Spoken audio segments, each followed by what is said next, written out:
Friends, welcome to our channel. Friends, आज हम देखेंगे अचल संपत्ति दान पत्र के संबंध में जाने कानूनी उपाय। फ्रेंड्स, हमारा वीडियो अंत तक देखें, लाइक कमेंट शेयर कीजिए, सब्सक्राइब करना न भूलिए।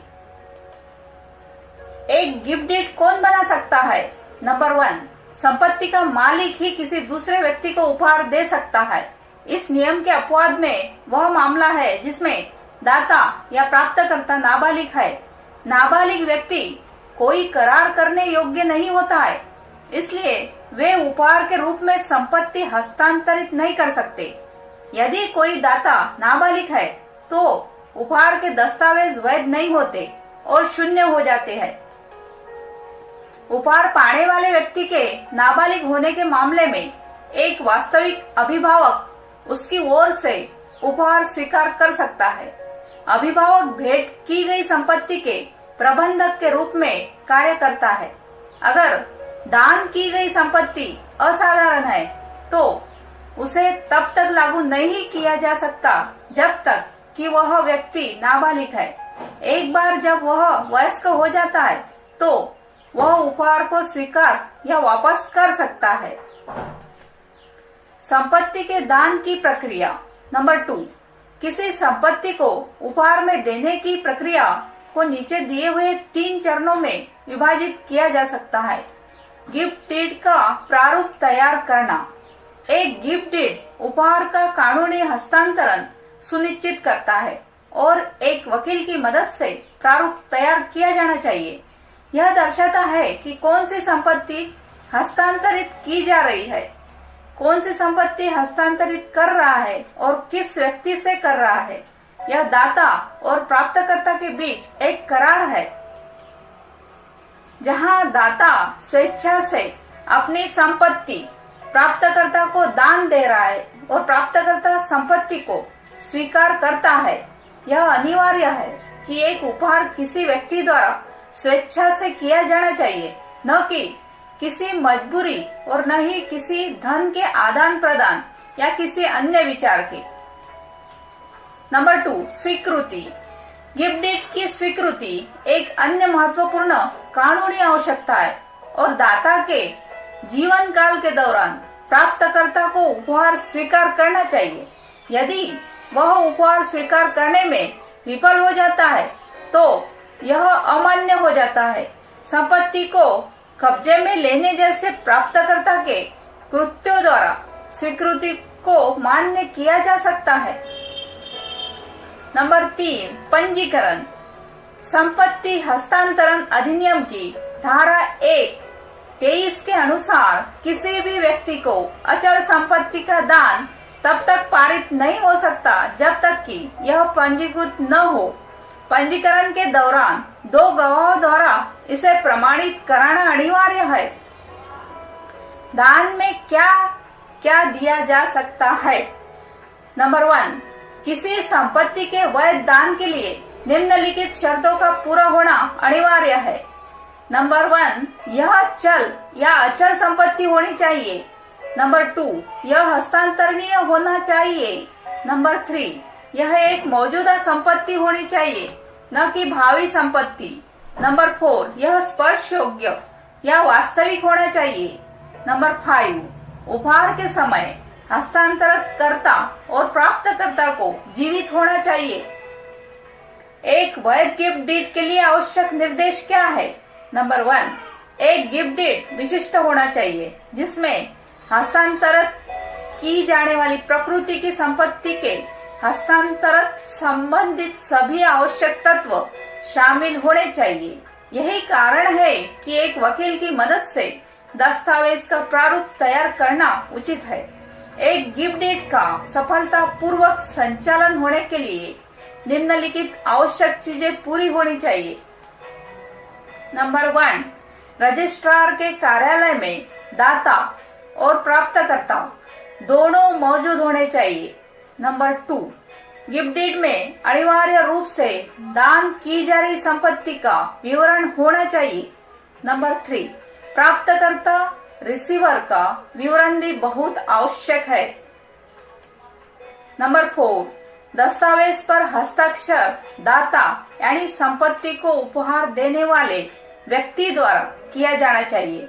नंबर 5, दस्तावेज में कम से कम 2 गवाहों के हस्ताक्षर होने चाहिए।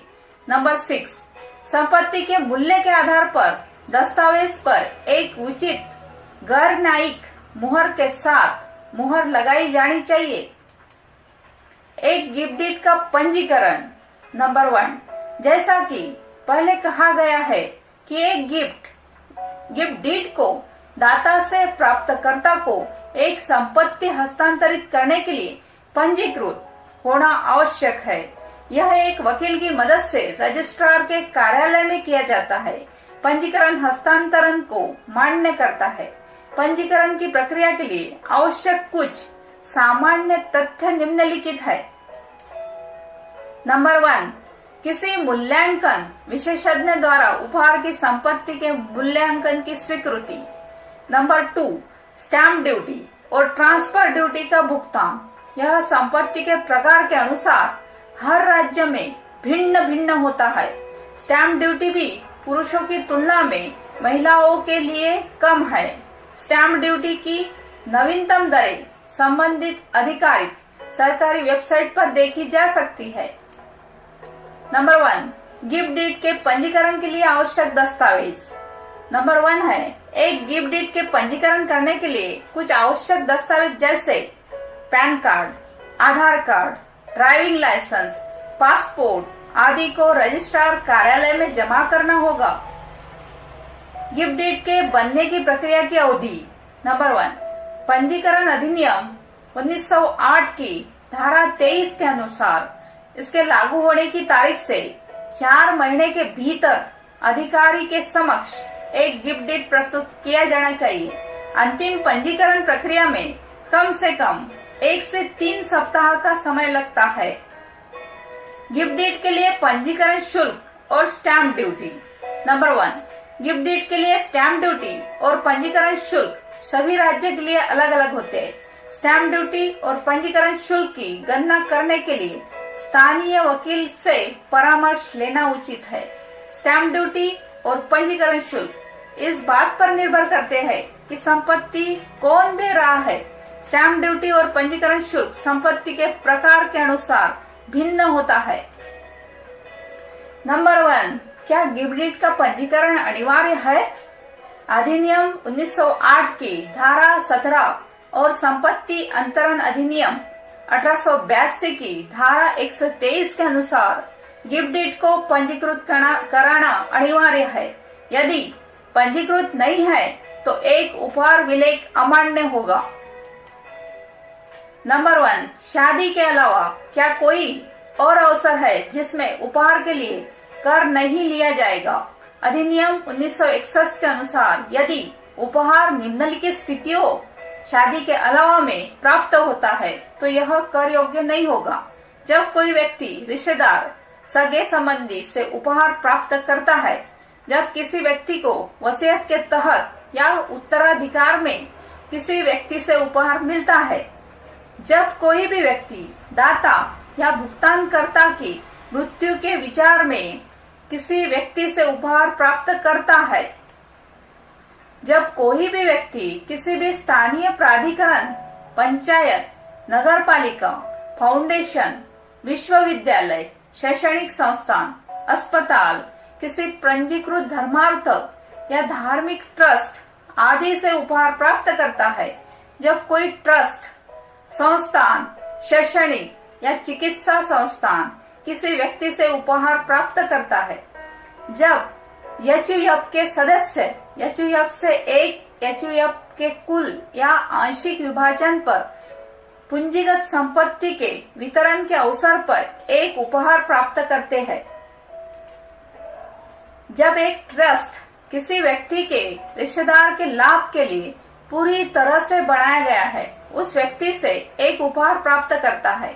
नंबर 1, क्या किसी उपहार को रद्द करना संभव है? गिफ्ट डीड की निम्नलिखित शर्तों के तहत ही निरस्त किया जा सकता है। यदि दाता और प्राप्तकर्ता के बीच आपसी समझौता हो, यदि संपत्ति हस्तांतरण को प्राप्तकर्ता द्वारा स्वीकार नहीं किया गया हो।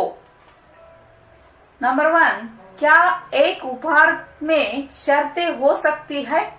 जब तक किसी अन्य कानून के तहत शर्तें लागू नहीं की जाती है, तब तक उपहार में भी शर्तें हो सकती है। हालांकि शर्तें केवल दाता की इच्छा पर आधारित नहीं होनी चाहिए। नंबर 1 है, गिफ्ट डीड और वसीयत में क्या अंतर है? गिफ्ट डीड और वसीयत में कई अंतर है। यह महत्वपूर्ण है।